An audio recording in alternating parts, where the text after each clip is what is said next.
Hey everybody, the seedlings that I transplanted just over 24 hours ago look like they're all doing pretty well. So I guess I can't call them seedlings anymore. They are officially plants, which is, I think, an achievement. I was worried that maybe they might go through a little transplant shock. And also the temperature here in the greenhouse is about 10 to 15 degrees and it was in the house. So I was worried maybe that might stress them out a little bit. So far, I haven't noticed anything. So I'm happy about that. We will be turning up the heat in the greenhouses in the next couple days as more plants arrive, but I think they're doing just fine.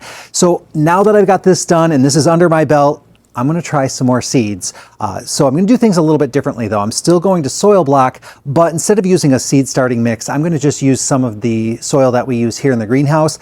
Challenge is that here in the greenhouse, we have 5 different soils that we use for different circumstances. So I need to decide which one I think is going to be the best. Now, people at home, you don't have to worry about what kind of soil you're going to choose. You're just going to pick whatever is available to you. But for me, there's some very specific differences between them. So let me show you what we've got.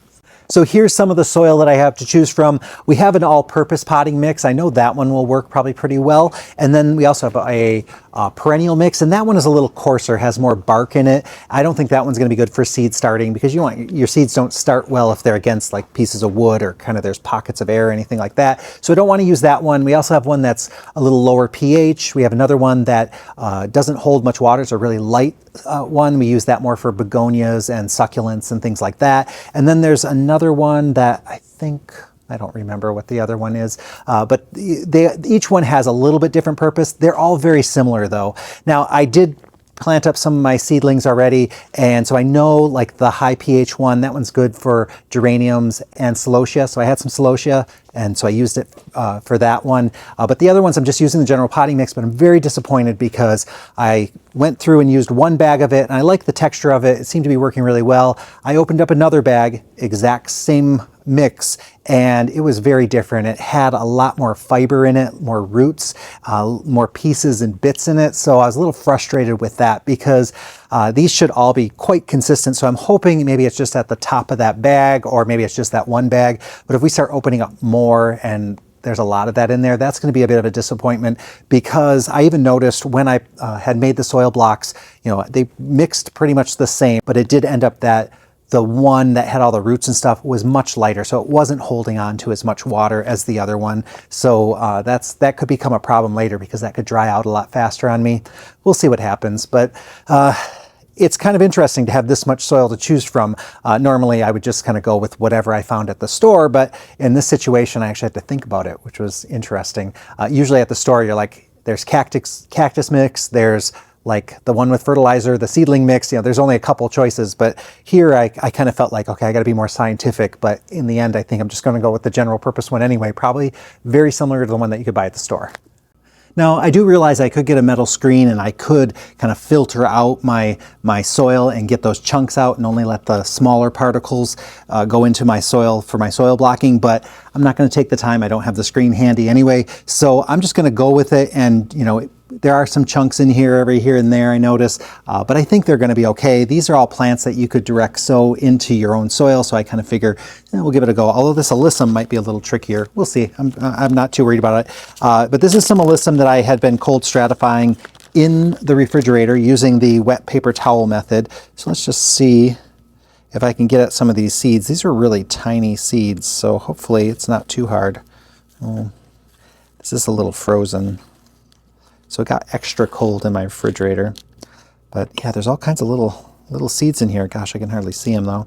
So what I'm going to do is I'm going to just pick those out and hopefully I can get them just right into my soil blocks. Get them in there. Well, you know what? I forgot. I was going to finish this row. Man, this is going to be tricky for me. I should probably get a toothpick or something. I hope that works. Anyway, I did have my soil block ready to go here. So I just need one row in here. So I just filled one side. I go there. I find the soil blocker is super easy to use. I've heard of people saying they had a hard time with it, but that hasn't been the case for me. Looks like I might not have had my thing all the way pulled back. So these are a little shorter, but that won't make a difference. So now, oh dear, am I going to be able to see these? I should be wearing my glasses when I do this.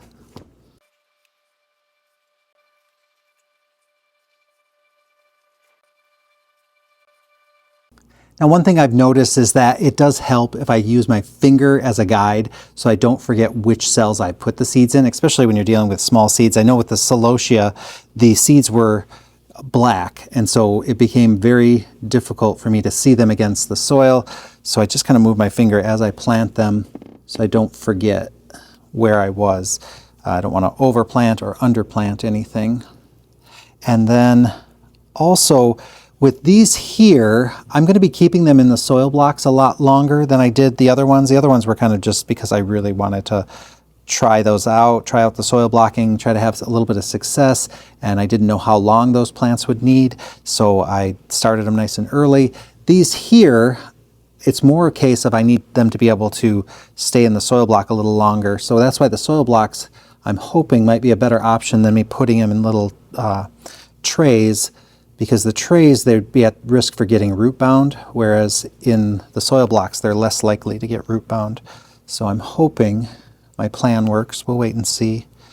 And remember, if you notice anything weird or have suggestions, or you're kind of wanting to comment on any of this stuff, feel free, because I'm always interested to hear what you guys have to say. I've gotten a lot of good advice from people watching, and you guys definitely know more than I do.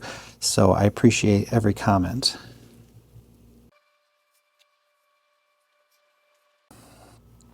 Okay, we'll see what happens next. I'll keep you guys posted.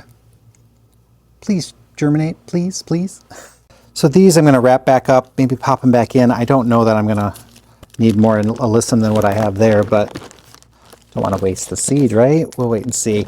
So the other thing that I'm going to do is I'm going to spray these down. I did get myself a new pump, and so I've got this filled up. Remember, don't ever overfill your pumps like this. They're made for whatever amount is in there, and if you do more, sometimes it starts spraying out the top or it doesn't get the pressure that you want.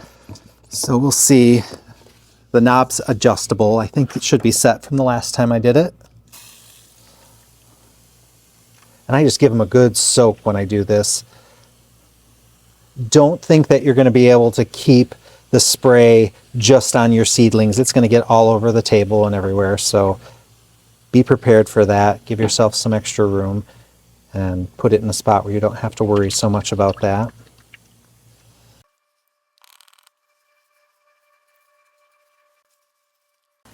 Okay, I've got this extra plastic that I'm going to just recycle to use as a humidity dome, and then I'm just going to set them out and we'll wait and see how this goes. So thanks for watching, everybody. Remember, if you have any suggestions, leave them in the comments, and I appreciate everything I said. And Pat is thrilled.